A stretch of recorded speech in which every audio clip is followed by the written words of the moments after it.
ये हमारा घर है अर्जुन, सिर्फ एक कमरा, दीवारें टूटी हुई, छत से पानी टपक रहा है।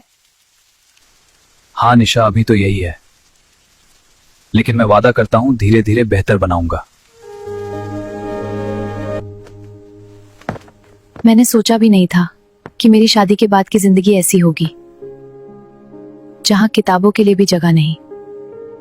अलमारी, अर्जुन यहाँ तो खाने के लिए भी ठीक से सामान नहीं है, तुम्हारी मजदूरी से कैसे चलेगा? चिंता मत करो, मैं सुबह 4 बजे भट्टे पर जाता हूं, शाम को लौटकर और काम ढूंढ लूंगा। तुम बस अपनी पढ़ाई पर ध्यान दो।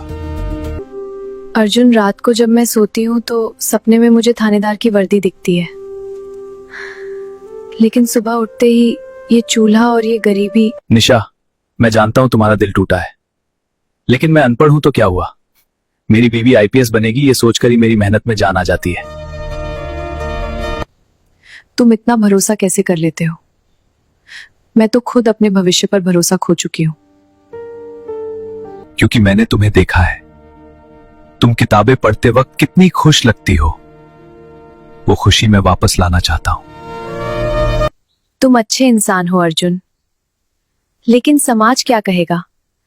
गांव की पढ़ी लिखी लड़की मजदूर की बीवी बन गई। समाज तो ताने मारेगा ही, लेकिन हमें अपनी जिंदगी जीनी है, उनकी बातों पर नहीं।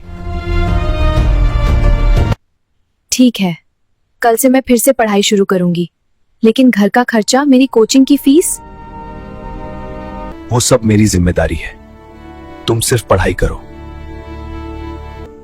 अर्जुन, तुम्हारे हाथ देखो कितने काले और फटे हुए हैं, इतनी मेहनत तुम अकेले कैसे करोगे? ये हाथ पत्थर तोड़ सकते हैं, ईंट गढ़ सकते हैं, तो अपनी बीवी के सपनों को तोड़ने नहीं दूंगा। अच्छा, लेकिन एक बात कहती हूँ, अगर कभी तुम थक जाओ तो मुझे बता देना, मैं भी कुछ काम कर लूंगी। नहीं निशा, तुम्हारा काम सिर्फ पढ़ना है, मैं बाहर से सब संभाल लूंगा। ठीक है, आज रात से ही मैं नई किताब शुरू करती हूँ। बहुत अच्छा, मैं खाना बना देता हूं, तुम पढ़ो। अर्जुन, शुक्रिया। शुक्रिया की कोई जरूरत नहीं, तुम मेरी बीवी हो, तुम्हारा सपना मेरा सपना है। अर्जुन, आज फिर तुमने दोपहर का खाना नहीं खाया? बस चाय पी ली थी, काम ज्यादा था आज। झूठ मत बोलो, तुम पैसे बचा रहे हो ना मेरी कोचिंग फीस के लिए? हाँ, लेकिन चिंता मत करो, कल तुम्हारी फीस जमा हो जाएगी। अर्जुन, तुम अपनी जान सुखा रहे हो, देखो तुम्हारा चेहरा कितना पीला पड़ गया है।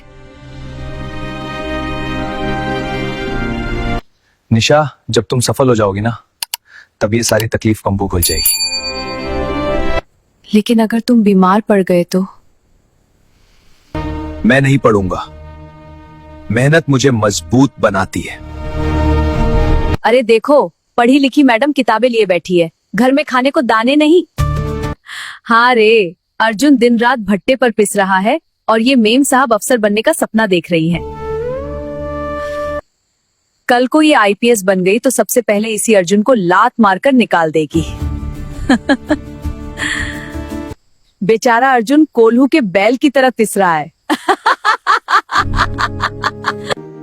निशा, आज कितनी पढ़ाई हुई? ठीक से नहीं हो पा रही, बाहर से ये ताने सुन सुनकर मन खराब हो जाता है। उन बातों पर ध्यान मत दो, लोग तो बोलते रहते हैं, तुम अपना काम करो। अर्जुन, मुझे डर लग रहा है, क्या मैं सच में ये सब कर पाऊंगी? तुम कर पाओगी, मैं पूरा विश्वास करता हूं। अर्जुन, कल रात से मुझे बहुत चक्कर आ रहे हैं, कुछ ठीक नहीं लग रहा। निशा, क्या हुआ? डॉक्टर को दिखाते हैं। फिर मैं अभी डॉक्टर के पास ले चलता हूं। अर्जुन, डॉक्टर ने कहा है कि मैं मां बनने वाली हूँ। सच? हम बच्चा निशा, ये तो बहुत बड़ी खुशी की बात है। खुशी? अर्जुन, मेरी पढ़ाई बीच में है, प्रीलिम्स आने वाले हैं, कोचिंग, टेस्ट, किताबें, अभी ये बच्चा कैसे संभालूंगी? तुम बिल्कुल चिंता मत करो, बच्चे की देखभाल मैं कर लूंगा, तुम सिर्फ अपनी पढ़ाई पर ध्यान दो। तुम पूरे दिन भट्ठे पर रहते हो, रात को थके मांदे आते हो। बच्चा रोएगा तो? मैं सीख लूंगा निशा। मेरी माँ ने मुझे अकेले पाला था, मैं भी अपनी बेटी या बेटे को पाल लूंगा। अगर मेरी पढ़ाई रुक गई तो सारा संघर्ष बेकार हो जाएगा। नहीं रुकेगी, मैं वादा करता हूं। बधाई हो, एक स्वस्थ बेटी हुई है। धन्यवाद डॉक्टर साहब। निशा देखो, हमारी छोटी सी परी कितनी नाजुक है। नाम रखते हैं सिया। सिया बहुत प्यारा नाम है। अब हम 3 हो गए निशा। अर्जुन, अब खर्चा और बढ़ जाएगा। सिया के दूध, दवाइयां, कपड़े सब महंगे हैं। तुम पहले से इतना काम करते हो। चिंता मत करो, मैं और ओवरटाइम कर लूंगा। तुम बस सिया को दूध पिलाओ और अपनी किताबें पढ़ो। अर्जुन, मुझसे नहीं हो रहा। एक तरफ सिया लगातार रोती है, दूसरी तरफ ये भारी किताबें, मेरे से फट रहा है। निशा गुस्सा मत करो, तुम अपना चैप्टर पूरा कर लो, मैं सिया को संभालता हूं। तुम दिन भर ईंटें ढोते हो, रात को भी नींद नहीं मिलती, फिर भी कभी शिकायत नहीं करते। शिकायत करने से क्या होगा? तुम्हें आईपीएस बनना है, सिया को अच्छा भविष्य देना है, ये मेरी खुशी है।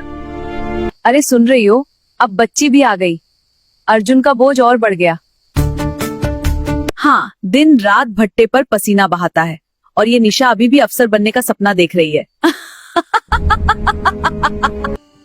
कल को आईपीएस बन गई तो अर्जुन को घर से निकाल देगी, बेचारा अनपढ़ मजदूर। निशा, आज सिया ने पहली बार मेरी उंगली पकड़ी, तुमने देखा? हाँ देखा, लेकिन अर्जुन आज कोचिंग का टेस्ट था, मैं अच्छा परफॉर्म नहीं कर पाई। सिया की वजह से रात भर जागना पड़ा। कोई बात नहीं, अगला टेस्ट बेहतर होगा। मैं कल से सिया को और ज्यादा समय दूंगा। तुम्हारे हाथ फिर से फट गए हैं, खून निकल रहा है। कोई बात नहीं निशा, मुझे चिंता होती है। ये छोटी छोटी बातें हैं निशा। जब तुम आईपीएस बनकर थाने में बैठोगी ना, तब ये सारे घाव याद करके मुस्कुराऊंगा। अर्जुन, कभी कभी लगता है मैं तुम पर बहुत ज्यादा बोझ डाल रही हूँ। बोझ नहीं, ये तो मेरे जीवन का सबसे बड़ा सम्मान है। अर्जुन, मुख्य परीक्षा के लिए नई किताबें चाहिए, लगभग 7,000 रुपए। 7,000? ठीक है, मैं जुगाड़ कर लूंगा। लेकिन तुम पहले ही कितना ओवरटाइम कर रहे हो। कर लूंगा निशा, तुम बस पढ़ती रहो। अर्जुन, अर्जुन जल्दी आओ। हुआ निशा, इतनी चीख क्यों रही हो? देखो देखो ये लिस्ट, मेरा माँ है, मेरा सिलेक्शन हो गया, मैं आईपीएस बेस्ट बन गई। सच? निशा, मेरी निशा आईपीएस बन गई? हाँ अर्जुन, मैंने कर दिखाया। अब मुझे ट्रेनिंग के लिए अकानी जाना है। बहुत बहुत बधाई निशा, मैं जानता था तुम कर लोगी। मेरी सारी मेहनत सार्थक हो गई। अब सब बदल जाएगा अर्जुन, हमें शहर जाना होगा, सरकारी बंगला मिलेगा। हाँ, अब तुम आराम से रहोगी, सिया को भी अच्छा भविष्य मिलेगा। लेकिन अर्जुन, ट्रेनिंग के दौरान मैं अकेली जाऊंगी, तुम सिया को संभालना। बिल्कुल, तुम बिना किसी चिंता के जाओ, सिया मेरे साथ रहेगी। वाह, कितना बड़ा बंगला है, सफेद दीवारें, बड़ा गार्डन, नौकर, ये सब मेरे लिए। अर्जुन, जूते अंदर मत उतारो, यहाँ झोपड़ी नहीं है, जूते पहनकर ही आओ। लेकिन मैं तो हमेशा से उतार कर आता हूं। अब नहीं, ये सरकारी बंगला है, बड़े बड़े अधिकारी आते हैं। ठीक है, जैसा तुम कहो। और सुनो, कल से तुम इस पुराने कुर्ते पजामे में मेरे सामने मत दिखना, लोग देखेंगे तो क्या कहेंगे। निशा, ये तो वही कपड़े हैं जो मैं रोज पहनता हूँ। मजदूरी करके आया हूँ। ठीक यही समस्या है। अब मैं आईपीएस अधिकारी हूं। अगर लोग जान गए कि मेरा पति ईंट भट्ठे का मजदूर है तो मेरी इज्जत का क्या होगा? इज्जत? निशा, हाथों ने तुम्हारी कोचिंग को फीस भरी थी। इन्हीं हाथों ने 3 साल तक सिया को रात रात भर संभाला था। वो पुरानी बातें हैं अर्जुन, अब वक्त बदल गया है, मेरे पास रुतबा है। तो मैं क्या करूं? अगर तुम्हें यहां रहना है तो चुपचाप रहना, किसी से ज्यादा बात मत करना। लोग पूछे तो कह देना कि तुम घर के काम देखते हो। घर के काम? हाँ, यही बेहतर रहेगा। निशा, मैं तुम्हारा पति हूं। पति तो हो, लेकिन अब बराबरी नहीं कर सकते। तुम अनपढ़ हो, मैं अधिकारी हूं, समझ गए? अर्जुन, आज घर पर पार्टी है, बड़े बड़े नेता और अधिकारी आएंगे। तुम इस कमरे से बाहर बिल्कुल मत निकलना। लेकिन सिया पूछेगी तो? सिया को भी अंदर रखना। अगर वो बाहर निकली तो कह देना कि वो सो रही है। निशा, ये क्या हो रहा है? मैं तुम्हें इतना सपोर्ट किया। मैडम निशा, आपका परिचय तो बहुत सुना है। आपके पति क्या करते हैं? धन्यवाद। ओ, मेरे पति तो वो विदेश में बिजनेस संभालते हैं, बहुत व्यस्त रहते हैं। पापा, मुझे मम्मी के पास जाना है। बेटा, अभी नहीं, मम्मी बिजी हैं। अर्जुन, तुमने सिया को बाहर क्यों मैंने देख लिया? निशा, सिया जिद कर रही थी, मैं क्या करता? तुम हमेशा यही बहाना देते हो। मैं मजबूर था। तुम्हें समझ नहीं आता? मैंने कहा था बाहर मत निकलना। निशा, तुम झूठ बोल रही थी। तुमने मुझे अपना पति ही बताया। क्योंकि तुम मेरे लायक नहीं हो। एक अनपढ़ मजदूर बड़े लोगों के सामने तुम्हें लेकर शर्म आती है। अर्जुन, अब काफी हो गया। कल से तुम इस बंगले में नहीं रहोगे। निशा, क्या कह रही हो तुम? ये घर मेरा भी है। वो सब मजबूरी थी अर्जुन, अब मेरी मदी खत्म हो गई। बड़े बड़े लोग मेरे पास आते हैं, अगर उन्होंने देख लिया कि मेरा पति एक गंदा मजदूर है तो मेरी इज्जत का क्या होगा? गंदा मजदूर? निशा, इन्हीं गंदे हाथों ने तुम्हारी महंगी कोचिंग फीस जमा की थी। इन्हीं हाथों ने तुम्हें खाना खिलाया था जब तुम रात रात भर पढ़ती थी। बस करो, अब वो पुरानी बातें मत दोहराओ। मैंने तुम्हें पैसे दिए थे ना, ले लो अपने सारे पैसे। पैसे? निशा, मैं पैसे के लिए नहीं लड़ रहा, मैं तुमसे इंसाफ मांग रहा हूं। इंसाफ? तुम मेरे लायक भी नहीं हो।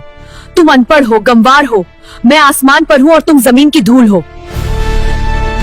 निशा, तुमने आज सिर्फ मुझे नहीं, उस भरोसे को भी मारा है जिसके दम पर मैं 18-18 घंटे काम करता था। तो अब वो भरोसा तोड़ दो। मैं तुम्हें तलाक दे रही हूं। और हाँ, सिया को भी ले जाओ। मुझे तुम दोनों की कोई जरूरत नहीं है। सिया, तुम अपनी बेटी को भी छोड़ रही हो? हाँ, मुझे अफसर बनना है, मां नहीं बनना। पापा, मम्मी क्यों चिल्ला रही है? मुझे मम्मी के पास जाना है। नहीं बेटा, अब मम्मी के पास नहीं जाना। निकलो यहाँ से, अभी निकलो। ठीक है निशा, मैं जा रहा हूं, लेकिन याद रखना, आज तुमने जो किया है उसका जवाब किस्मत जरूर देगी। किस्मत? हाँ हाँ, तुम जैसे मजदूर किस्मत का क्या जानो। जाओ और अपनी झोपड़ी में वापस चले जाओ। रो मत बेटा, पापा है ना तुम्हारे साथ। हम दोनों मिलकर नई शुरुआत करेंगे। पापा, मम्मी कब आएंगी? मम्मी बहुत दूर चली गई हैं बेटा, अब सिर्फ हम दोनों हैं। सिया, आज स्कूल से क्या सीख कर आई? पापा, बहुत कुछ। वाह, बहुत अच्छा, मुझे सब बताओ। पापा, आज टीचर ने कहा कि मेहनत से कुछ भी हासिल किया जा सकता है। बिल्कुल सही कहा टीचर ने। देखना बेटा, एक दिन हम भी बहुत आगे निकल जाएंगे। पापा, आप अभी ईंट भट्टे पर काम करते हो? हाँ बेटा, लेकिन अब मैं सिर्फ ईंट नहीं ढो रहा, रात को पुरानी मशीनें और लोहे के टुकड़े इकट्ठा कर रहा हूं। एक छोटा सा काम शुरू कर रहा हूं। लोहा पिघलाकर कुछ नया बनाने का। मेहनत का रंग एक दिन जरूर दिखेगा। हाँ सर, वो फाइल मैंने देख ली। प्रोजेक्ट अप्रूव हो जाएगा, लेकिन उसमें मेरा हिस्सा भी होना चाहिए। मैडम, ये भ्रष्टाचार है। पकड़े गए तो? पकड़ने वाला कौन है? मैं आईपीएस हूँ, कानून मेरे हाथ में है। निशा सिंह आईपीएस, आपको गिरफ्तार किया जाता है। करोड़ों के घोटाले का आरोप है। चुप रहो, सबूत हमारे पास है।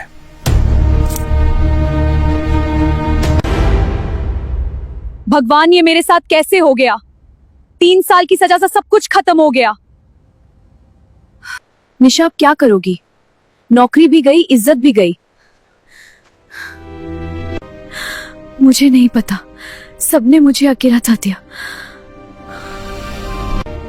घर चली जाओ, अर्जुन के पास। अर्जुन, उसको मैंने घर से निकाल दिया था। उसे अनपढ़ गंवार कहा था। अब उसके पास कैसे जाऊं? सिया, आज ये नया ऑर्डर पूरा करना है। पापा, आपने कितना कुछ कर लिया। अब हमारे पास 2 गाड़ियां हैं, बड़ा घर है, लेकिन आप आज भी बस्ती के स्कूल में दान क्यों देते हो? क्योंकि बेटा, मेरी जड़ें वही हैं। जो अपनी जड़ों को भूल जाता है वो एक दिन निशा जैसा बन जाता है। पापा, मम्मी का नाम लेते हो तो अभी भी दुख होता है। दुख नहीं बेटा, सिर्फ अफसोस होता है। एक माँ ने अपनी बेटी को छोड़ दिया। भैया, कोई काम है? मैं पढ़ी लिखी हूँ, हिसाब किताब कर सकती हूँ। काम नहीं है, जा कहीं और देख। प्लीज भैया। अरे तुम वही आईपीएस अधिकारी नहीं हो जिसकी फोटो अखबार में छपी थी? हाँ, लेकिन अब मैं बदल गई हूँ। निकल यहाँ से। तेरे जैसे दागी आदमी को काम देकर मेरा ईमान खराब नहीं होगा। मैं कितनी अंधी थी। अर्जुन ने अपना खून जलाया था मेरे लिए, और मैंने उसे धूल कहा था। ये अर्जुन का कारखाना है, इतना बड़ा।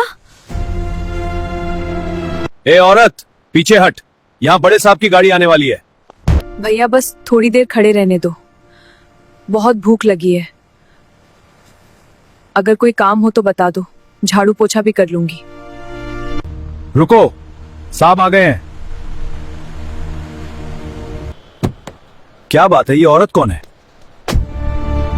मुझे माफ कर दो अर्जुन, मैंने माँ होने का धर्म भी खो दिया सिया को। पापा, ये कौन है? फर्श पर क्यों बैठी है? बेटा, ये तुम्हारी सिया मेरी बच्ची। पापा, मुझे पता है ये कौन है। मैंने पुरानी फोटो देखी थी।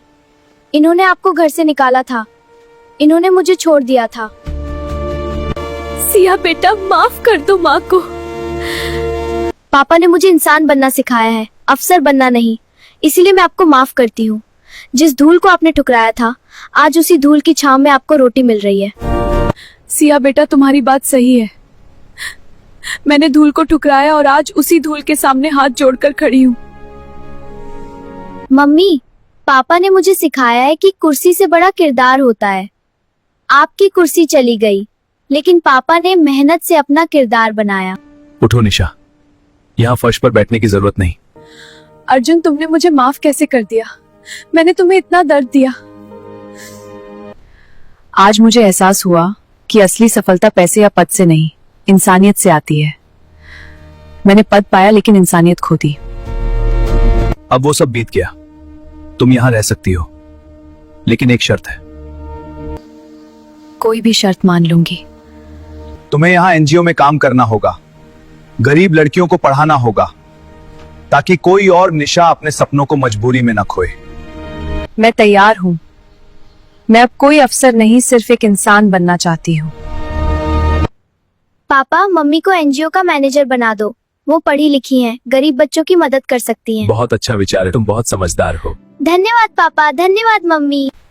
ठीक है बेटा, जैसा तुम कहो। लेकिन निशा, याद रखना, यहाँ तुम मेरी पत्नी के रूप में नहीं, बल्कि एक कर्मचारी के रूप में काम करोगी। मैं समझ गई अर्जुन, ये मेरे लिए सबसे बड़ी सजा भी है और सबसे बड़ी माफी भी। पापा, आज मम्मी ने पहला क्लास लिया। बहुत सारी गरीब लड़कियां आई थी, मम्मी बहुत खुश लग रही थी। अच्छा हुआ बेटा। इंसान जब गिरता है तब उसे अपनी गलती समझ आती है। अर्जुन, आज मैंने उन लड़कियों को बताया कि सपने देखना अच्छा है, लेकिन जड़ों को कभी मत भूलना। बहुत अच्छा, अब तुम समझ गई हो। अर्जुन, तुमने मुझे माफ करके दिखा दिया कि असली अधिकारी वह नहीं होता जो वर्दी पहने, बल्कि वह होता है जो इंसानियत की वर्दी पहने। तुम असली अधिकारी हो। नहीं निशा, असली अधिकारी तो हमारी सिया बनेगी। वो पढ़ेगी, आगे बढ़ेगी, लेकिन कभी किसी को अपमानित नहीं करेगी। पापा, मैं वादा करती हूँ, मैं कभी किसी को उनकी पढ़ाई या उनकी मजदूरी की वजह से छोटा नहीं समझूंगी। दोस्तों, ये कहानी सिर्फ मेरी और निशा की नहीं है। ये हर उस इंसान की कहानी है जो मेहनत करता है लेकिन अपमान सहता है। याद रखो, और मेहनत कभी व्यर्थ नहीं जाती। चाहे कितनी भी ऊंचाई पर पहुंच जाओ, अपनी जड़ों को कभी मत भूलना। जो अपनी जड़ें भूल जाता है वो एक दिन सब कुछ खो बैठता है। और हाँ, अगर आप इस कहानी से कुछ सीखे हैं तो इस चैनल को सब्सक्राइब जरूर कर लीजिए। कमेंट में जरूर बताइए, आपकी जिंदगी में मेहनत और इंसानियत में से क्या ज्यादा महत्वपूर्ण है। मिलते हैं अगली कहानी में। और खिड़कियों की अच्छी तरह से जांच की खिड़कियों पर लोहे की मजबूत सलाखें लगी थी, जिनके बीच से एक बिल्ली भी मजबूत थी कि बाहर से कोई उसे बिना तोड़े अंदर नहीं आ सकता था। कमरे में किसी के जबरदस्ती घुसने का कोई निशानी दीवार पर पड़ी। उस दीवार के साथ एक बहुत बड़ी और भारी लकड़ी की पुरानी अलमारी रखी थी। ये अलमारी इतनी बड़ी थी कि उसने दीवार के एक बहुत बड़े अपनी पूरी ताकत लगाकर अलमारी को धक्का देने की कोशिश की, लेकिन अलमारी अपनी जगह से 1 इंच भी नहीं हिली। मीरा नीचे फर्श पर घुटने के बल बैठी और उसने अलमारी के निचले निशान बने हुए थे। ये निशान ऐसे थे जैसे उस भारी अलमारी को एक ही दिशा में बार बार खिसकाया गया हो। मीरा का पुलिसिया दरवाजे को छिपाने के लिए इस दीवार के साथ रखी गई है, लेकिन दिन के उजाले में और इतने सारे नौकरों के बीच अलमारी को हटाना खतरे से खाली नहीं था। अगर और चारों तरफ सन्नाटा छा गया। मीरा दबे पांव अपने नौकरों वाले कमरे से बाहर निकली। उसने हवेली के पूरे नक्शे को अपने दिमाग में बैठा लिया था।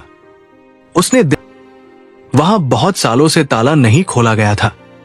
मीरा दबे पांव पुस्तकालय के दरवाजे पर पहुंची। दरवाजे पर ताला नहीं था, बस एक लोहे सी बदबू आ रही थी। मीरा ने अपनी छोटी सी टॉर्च चलाई और उस दीवार की तरफ बढ़ी जो सुहागरात वाले कमरे से जुड़ती थी। दीवार के पास एक बहुत बड़ी और आदम का सा उखड़ा हुआ था। मीरा ने अपनी उंगलियों से फ्रेम के उस हिस्से को दबाया।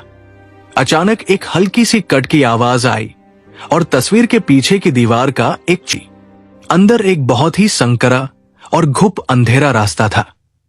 यह रास्ता हवेली की मोटी दीवारों के बीच बनाया गया था, जो पुराने जमाने में राजा ठीक पीछे खत्म होता था। वहां दीवार में एक बहुत ही छोटा सा सुराख था, जो अलमारी की लकड़ी को छेदते हुए सीधा उस मनहूस कमरे कुल साफ हो गई थी। कातिल इसी गुप्त रास्ते से आता था और अलमारी के पीछे छिपकर इसी सुराख से अपना खौफनाक काम करके वापस लौट जाता था। इंसान का दिमाग था। मीरा उसी रास्ते से वापस पुस्तकालय में आ गई और उसने तस्वीर को वापस बंद कर दिया ताकि किसी को शक ना हो। आखिरकार दरवाजे पर शहनाई बज रही थी, लेकिन उस शहनाई की आवाज में खुशी कम और एक खौफनाक मातम ज्यादा सुनाई दे रहा था। रिया लाल जोड़े में सजी हुई थी, लेकिन उसका और एक दूसरे का हाथ पकड़कर बैठे रहेंगे। शादी की सारी रस्में पूरी हो गई। रात के करीब 12 बज चुके थे। मेहमान दावत खाकर हवेली से विदा हो चुके ही सबसे पहले दरवाजे की मजबूत कुंडी लगा दी हवेली के बाकी लोग भारी मन से भगवान से प्रार्थना करते हुए सोने चले गए। उनसे छिन जाएगा। गजराज सिन्हा भी अपने कमरे में चला गया था, लेकिन मीरा सोने नहीं गई। उसने नौकरानी की वो मैली साड़ी उतार कर फेंक दी और पुस्तकालय में पहुंचकर मीरा उस तस्वीर के पीछे वाले खुफिया रास्ते में घुस गई और अलमारी के ठीक पीछे जाकर उस घुप अंधेरे में छिपकर खड़ी हो से टकराती हुई हवा की आवाज किसी भूतिया कहानी जैसी लग रही थी। मीरा ने अपनी सांस रोक रखी थी और अब कुछ आहट सुनाई दी। कोई पुस्तकालय का दरवाजा खोलकर अंदर आ रहा था। मीरा बिल्कुल दीवार से चिपक गई। रास्ते का दरवाजा खुला, के पास रोशनी कर रही थी। वो आदमी बहुत ही दबे पांव आगे बढ़ रहा था। जैसे ही वो आदमी मीरा के पास से गुजरा, आर्यन का सगा चाचा गजराज सिंह था। गजराज सिंह के चेहरे पर एक ऐसी खौफनाक और शैतानी मुस्कान थी जिसे देख और सुराग से कमरे के अंदर देखने लगा। अंदर आर्यन और रिया गहरी नींद में सो रहे थे। गजराज सिंह ने शाम को हवेली के